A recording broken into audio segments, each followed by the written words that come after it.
सरबराह JGI मौलाना फजल रहमान ने कबल अज़ वक्त इलेक्शन का मुतालबा कर दिया। कहते हैं कि अज़्म इस्तेहकाम की शुरुआत ही अदम इस्तेहकाम से हो गई। अज़्म इस्तेहकाम के ऐलान ने कन्फ्यूजन पैदा कर दी है। कभी रियासतों के मामलात उजलत से तय नहीं होते। अज़्म इस्तेहकाम के हवाले से पार्लियामेंट को भी एतमाद में नहीं लिया गया। ऑपरेशन की माजी की रवायत को नाकामी के सिवा कुछ नहीं। सवात से लेकर वज़ीरिस्तान तक लोगों ने बहुत कुर्बानियाँ दी हैं। उन्होंने पेशावर में कॉन्फ्रेंस के दौरान मज़ीद ये भी कहा कि अफगानिस्तान को मुस्तहकम करने के बजाय अदम इस्तेहकाम की तरफ लाया जा रहा है। अफगानिस्तान खून से रंगा हुआ है।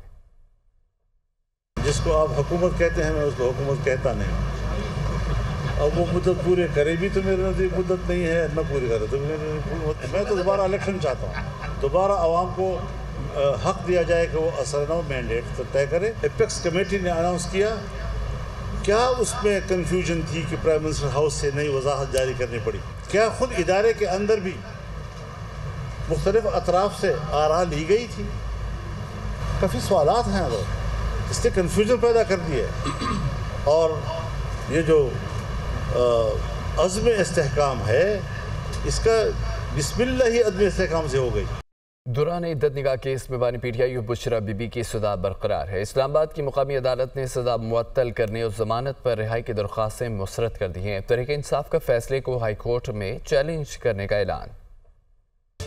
इद्दत निकाह केस में बानी PTI और बुशरा बीबी को रिलीफ ना मिल सका। सजा मुअत्तल करके जमानत पर रिहाई की दरख्वास्तें मुस्तरद। एडिशनल सेशन जज इस्लामाबाद ने 10 सफ़हात पर मुश्तमिल तहरीरी फैसला जारी कर दिया। जज अफसल मजूका ने फैसले में करार दिया कि दोनों मुल्जिमान के पास सजा मुअत्तली का कोई जवाज मौजूद नहीं। बुशरा बीबी का खातून होना सजा मुअत्तली का जवाज नहीं हो सकता। फैसले में कहा गया है कि कोई ऐसा ग्राउंड नहीं कि दरख्वास्तें मंजूर की जाएं। सेक्शन 426 CRPC के तहत दरख्वास्तें मुस्तरद की जाती हैं। दरख्वास्तों पर समाअत के दौरान मुकदमे के मेरिट्स पर बात नहीं की जा सकती। दोनों मुल्जिमान को दी गई सजा ना तो कलील मुद्दती है, ना ही वो सजा का ज्यादा हिस्सा भुगत चुके हैं। बानी PTI और बुशरा बीबी को अभी जेल में ही रहना पड़ेगा। सिविल कोर्ट ने 3 फरवरी को बानी PTI और बुशरा बीबी को 7 साल कैद की सजा सुनाई थी। मीडिया से गुफ्तगू में उमर अयूब ने अदालती फैसला इस्लामाबाद हाई कोर्ट में चैलेंज करने का ऐलान करते हुए कहा कि हमारी तहरीक और तेज होगी।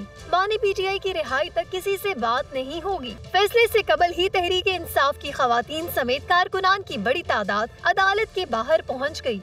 सुप्रीम कोर्ट ने इलेक्शन कमीशन से तहरीक इंसाफ के उम्मीदवारों से मुतालिक रिकॉर्ड मांग लिया। चीफ जस्टिस ने कहा कि सुप्रीम कोर्ट के फैसले की तशरीह कोई गलत करे तो हमारे पास इलाज नहीं है। जस्टिस जमाल मंदोखेल का कहना था कि उम्मीदवार का हक है कि उसे इंतखाबात के लिए निशान मिले।